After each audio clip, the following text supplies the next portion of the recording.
record on this computer. Here we go. Hi, my name's Dr. Toby. And for my entire life, as a kid, my dream was to be a doctor in professional sports. I thought I was going to be either the general practitioner or the orthopedic surgeon for some professional sport team. That was the type of doctor I wanted to be. And I mean, thankfully, or maybe not thankfully, maybe unfortunately, I I did get to be a doctor in professional sports, but not a medical doctor. So I'm a doctor of performance psychology, and I was just fortunate to be able to work in professional MMA for about 10 years. I got to be a UFC cornerman twice. So that means I got to be the guy backstage with a fighter and cage side and inside the octagon in between rounds. It was amazing.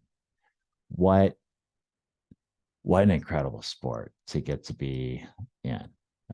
Professional MMA is a really small community, and to get to be part of that was just super, super special. And to get to work with guys who were amateurs when I met them and we became UFC fighters, or well, they became the UFC fighters. I just got to be there with them on the ride. But to get to be part of that was just one of the most incredible things. And so I wanted to do a memoir on how I got here, kind of what was the path that I walked through, and how did I have all these crazy experiences in my life. And I realized trying to write it just didn't fit my style. I don't think I'll ever be a good sit down author. And so, but then we're in the AI revolution, and I have this app on my Zoom meeting that just transcribes things perfectly and summarizes it and everything. So I'm pretty sure I can convert it into a memoir on just the recordings. So anyway, there'll probably be a print version of this. I don't know if I'll read it all the way through, if I'm being dead honest. Probably the way I'd read it all the way through is then I do another podcast that's an audio book that's actually me reading that AI generated audiobook that I create from this. So I guess two birds, one stone, or two stones and one bird. I don't know which way you put it, but I think it works out. So anyway, so why professional sports? Because when I was in fifth grade, I had moved.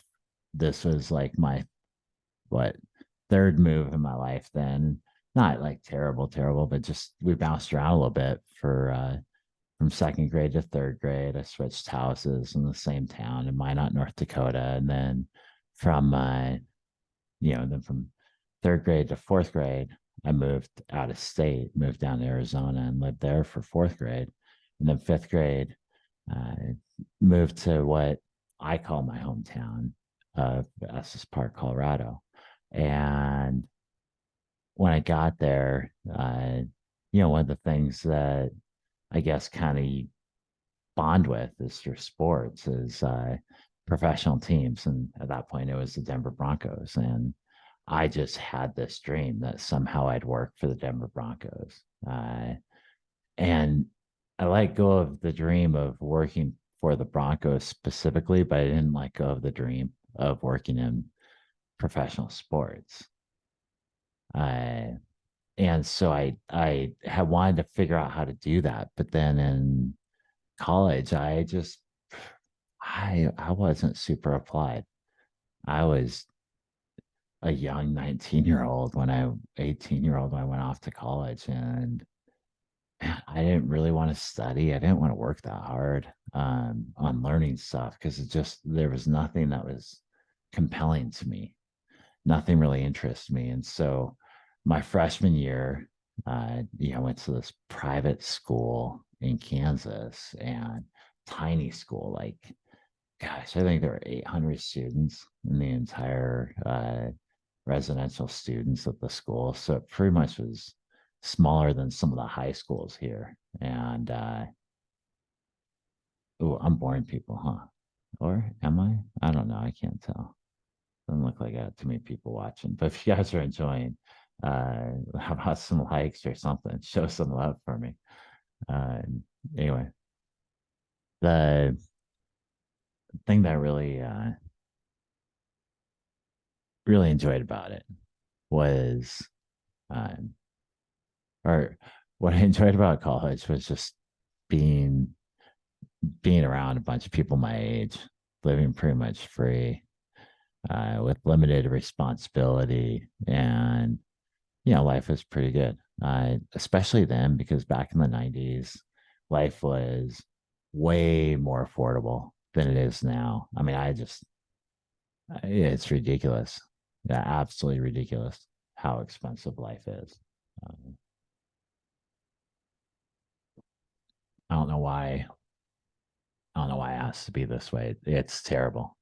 Uh, and so, anyway, it was all right back then, though. You could pretty much earn a decent living. And then it was like that wasn't a crazy thing like it is nowadays. And so it was fun. I mean, it was just fun, but I just didn't apply myself to school that well.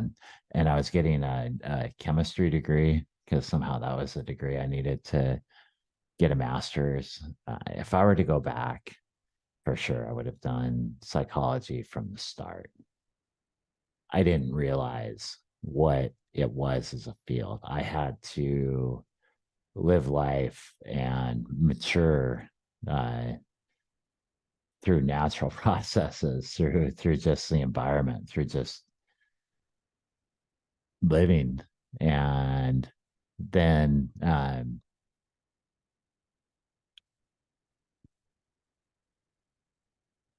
sure, I'll join you.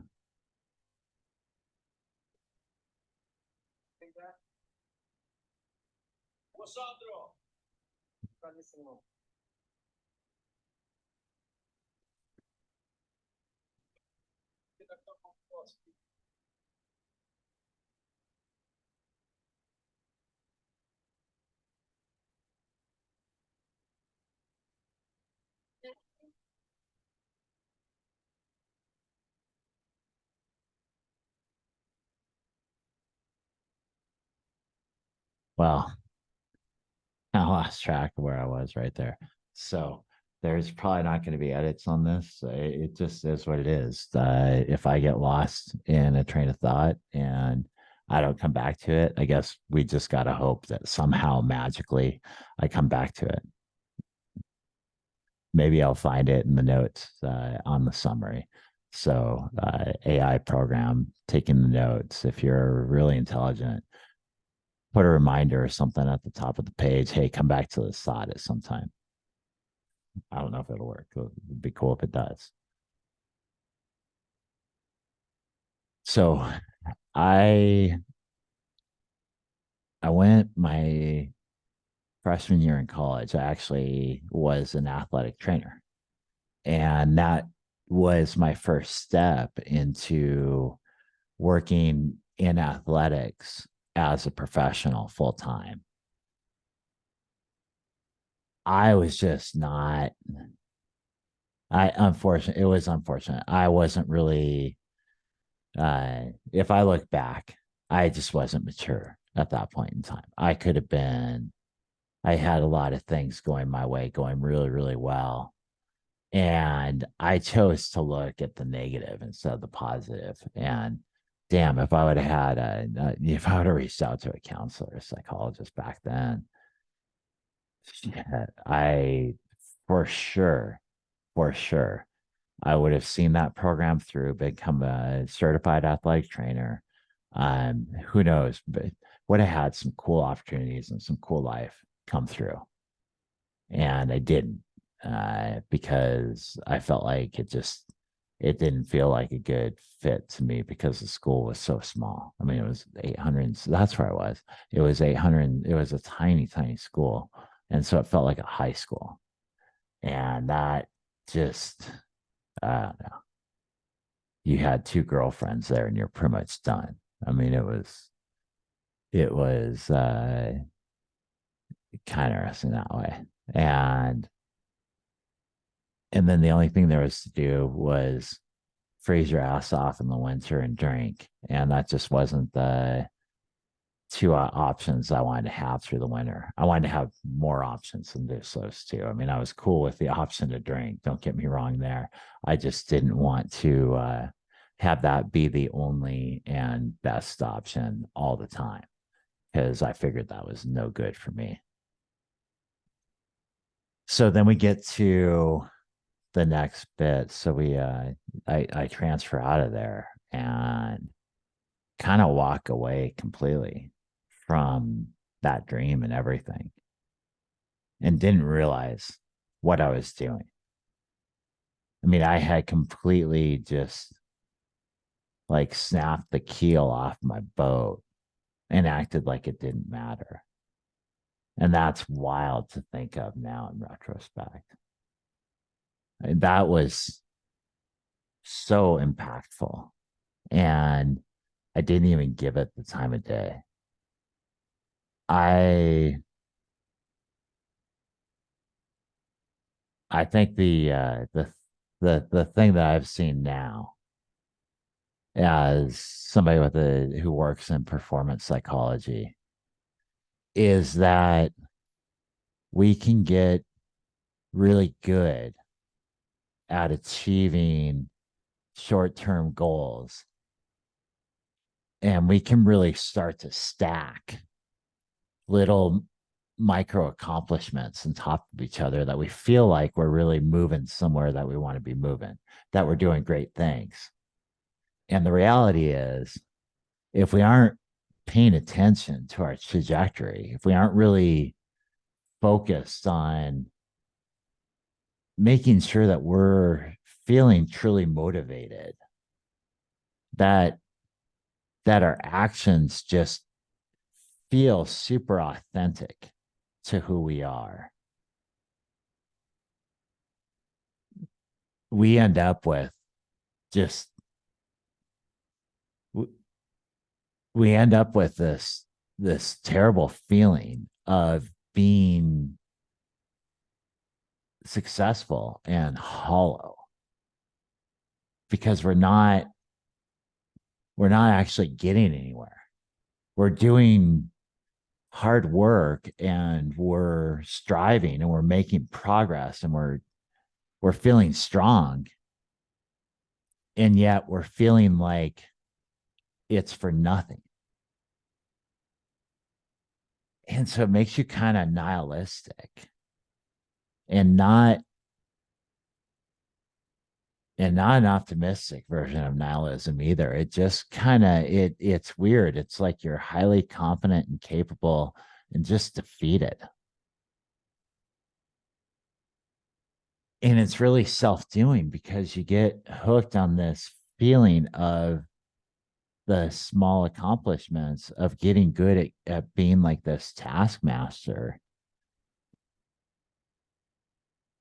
but you aren't doing enough creative stuff to have greater vision going on in your life. And so my freshman year, I had vision in my life because I was on this path to becoming a professional in athletics. And I just had unresolved shit that just made me walk away from it for no good reason other than being ornery and stubborn. It was so terrible that I did that. But anyway, then, I mean, or is good. I don't know. But that was one of the steps I look back at and realize, hey, take a big lesson from there because that was a big, big impact in your life. And so, in order to keep ourselves from moving deep in this trajectory less successful direction where we're just stacking up accomplishments, but not really thriving because of them. We're just kind of chasing, and never feeling adequate or never feeling secure. I think the other terms I've heard is never feeling stable, never feeling authentic, never feeling certain. Right? These are, and I've heard really high level people say these words. I mean, I'm talking uh, executives of large corporations and some of the most elite performers in a number of different uh, sports and music, and they all talk about how they go through these periods where it just they feel like they're barely hanging on, and from the outside you just see all these successes that they're continuously getting, and you are thinking, wow, they are just at the height, and they're like, no, I was overextended. Like I couldn't, not financially, just um, uh, energetically overextended, mentally, emotionally, physically, just overextending themselves. Not not because they didn't try recovery, but because they didn't have a bigger destination that they were growing towards. Um, I don't think we need purpose in life, but I do believe we need to have direction in life. And direction, I feel, is different than purpose in some key ways. Purpose assumes that there is some sort of predetermined um, fit that's like a puzzle piece, where that piece of the puzzle will find its perfect spot on the greater puzzle. And I don't think it works that way. I've not seen anything in the academic literature, anything in a lot of the reasonable self-help books, and nothing in sport or education or anything that would say that. I think it's more, is there curiosity involved? And curiosity doesn't always look like purpose, but curiosity definitely looks intentional, looks goal directed. And so for me, just kind of having bigger goals that you're striving for helps you organize those successes that you're working hard to earn, so you can actually use those successes to achieve the goals that you have in life.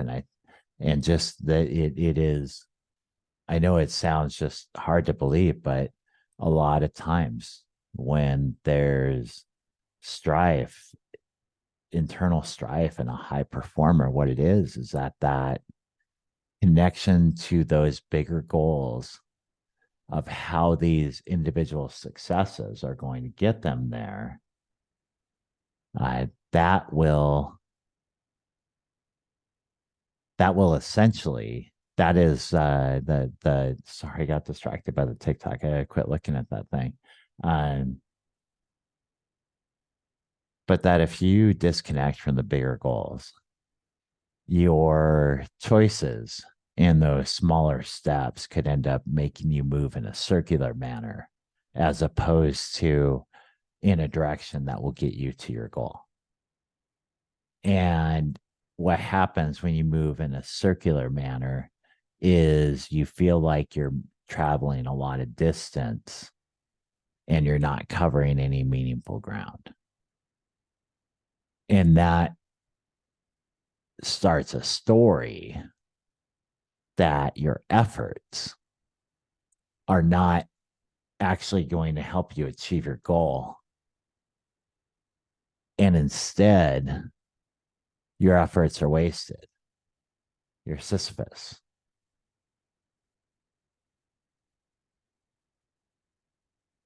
And you could take the absurdism idea of Sisyphus could be happy to be there.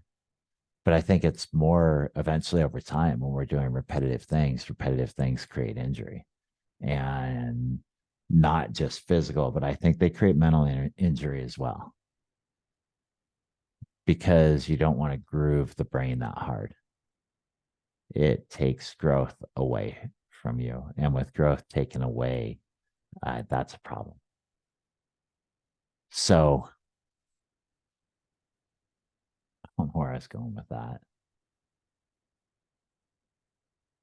Hopefully, that was a good rant. The I left, so I leave the athletic training program and go to school back in Colorado and start working on a chem degree there, and quickly just, I don't know, I just kind of didn't really have direction anymore, because the path to professional sport was pretty well gone. And I wasn't doing fantastic as a student. So I didn't really have much belief that I'd be going to med school after graduating with my undergrad.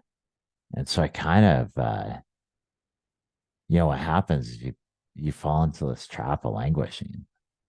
And languishing isn't burnout and it's not depression. It's just a feeling of low efficacy. It's this feeling that you just can't make progress no matter how hard you try, that you just are not fit, not cut, not gifted, not born to the right place, right, whatever. And that there's an external reality that you have no control over that is completely blocking your ability to make progress. It You don't accept it. That's why you're languishing as opposed to in full on like a burnout or depressive state. You're not at learned helplessness, but you are feeling that your energy is just being stripped away and there is nothing you can do about it. And that was a good chunk of my undergraduate degree, which is wild. I mean, I don't know why I let it be that way, but I acknowledge now that it was choice. I let it be that way. What's like it was terrible. It was just I clearly wasn't in a good place. I mean, I was getting like a 2.6. It was just terrible. Like, why waste your time at college then? If you're doing that poorly, you're kind of wasting money, and you could be out earning because at 21, like as a man back in the early 90s, 21, you could go make decent living doing anything. Uh, and I think the big lesson and takeaway from there is how important it is to really be willing to accept the consequences of living true to your values, and to realize that those consequences, you, you need to understand them and you need to be able to accept them. And you also need to be able to balance them against the consequences of living outside of your values. Because when you live outside your values, those consequences can really, really have long term major impacts. if you are willing to force yourself into going against your own values, you're also going to be willing to let other people tell you how you're supposed to be living, whether it's to your values or to their values. You're going to be willing to give them your autonomy, your agency. And if you do that, it's going to have unforeseen ramifications that are going to be tremendous in your life.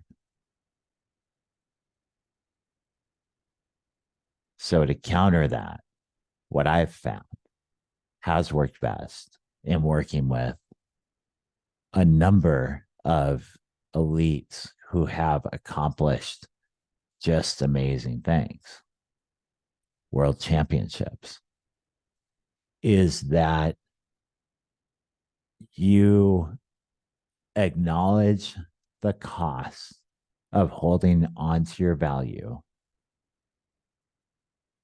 and you acknowledge the cost of breaking that value is always far greater.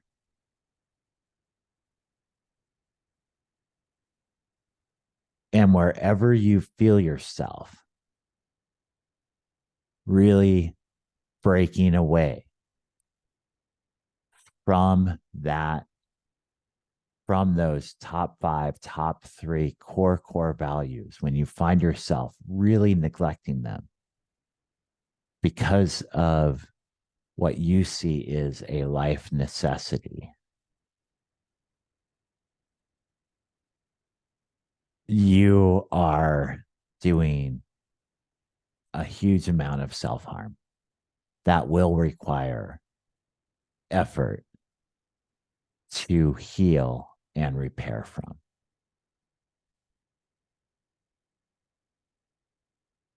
Practical tips on how to do that: journal, blog.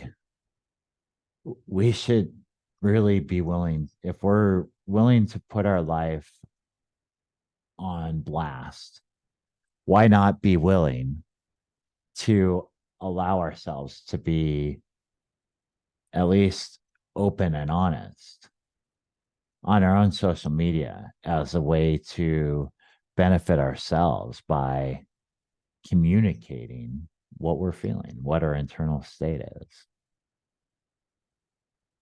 So, another good way to keep yourself out of these languishing states is to actually talk to people about it.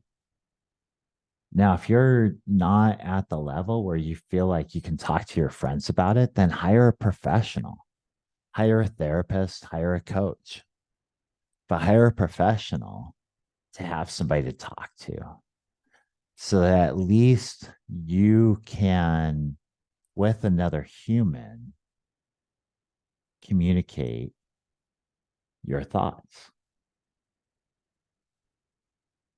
and hear them out loud and hear them in a way that has to make sense to another human, that has to actually be communicated. So you have to think through the language and you have to be clear and concise in your language. So it means you have to actually identify what it is you're thinking. And that's really the power of explaining it to another person, is it means you go through the effort of truly understanding it yourself. And when you do that, that makes it so much easier to decrease the number of the the number of fears and the number of worries that you'll have over holding true to your value, holding true to whatever ever is core to you. And so that's really vital. Uh,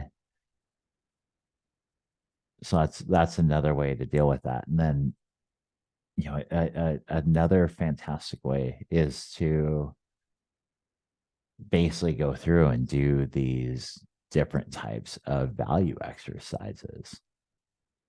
I think I'll start putting some of those out as mini courses on my various platforms and on the drtobylarson.com website. Uh, but we'll get those mini courses up before too long and start really inventorying your values. And then, the best way to really understand your true self, to understand who you are, I think it's less important to find the um, what's going to get you the most success or anything like that. I think it's just trying to find what is the most sustainable. So you do a values exercise, understand who you are, what your values are, what those things mean, and then you do a after that you go into identifying. So you get 5 values that are your core.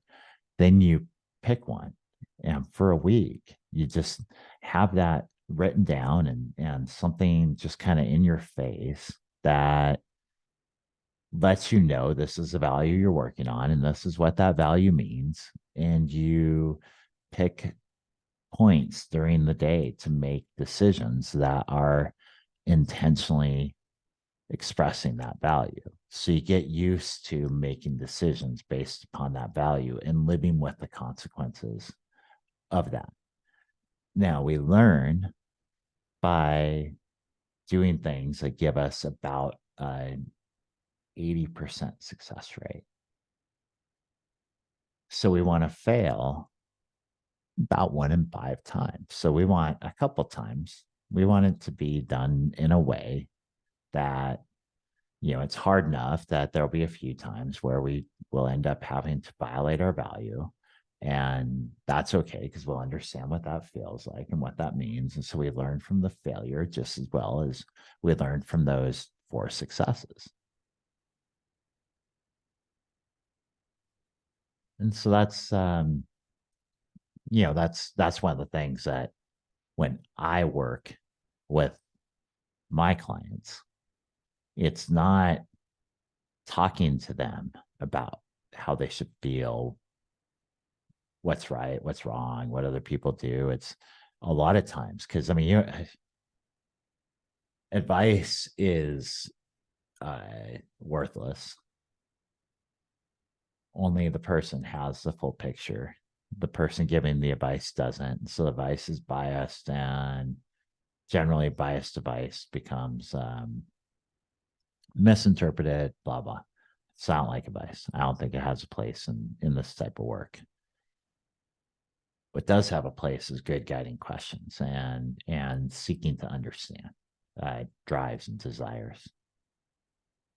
And when you really understand a drive, then you can help that person understand what's best for them or what gets them to where they want to be next. I think best is the wrong term to use there because I don't know. Is there a best? Is there like a this person made all the perfect like I don't think so. So let's not use best. Let's just say what works for you, what's sustainable. I've totally lost my train of thought yet again. Um, I think that probably wraps it up for a chapter 1.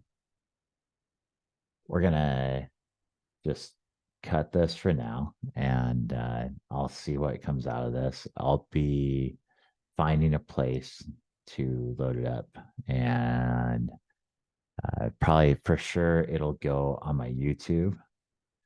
And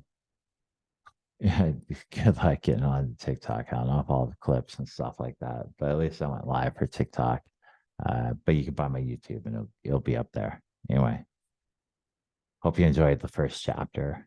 This is Dr. Toby.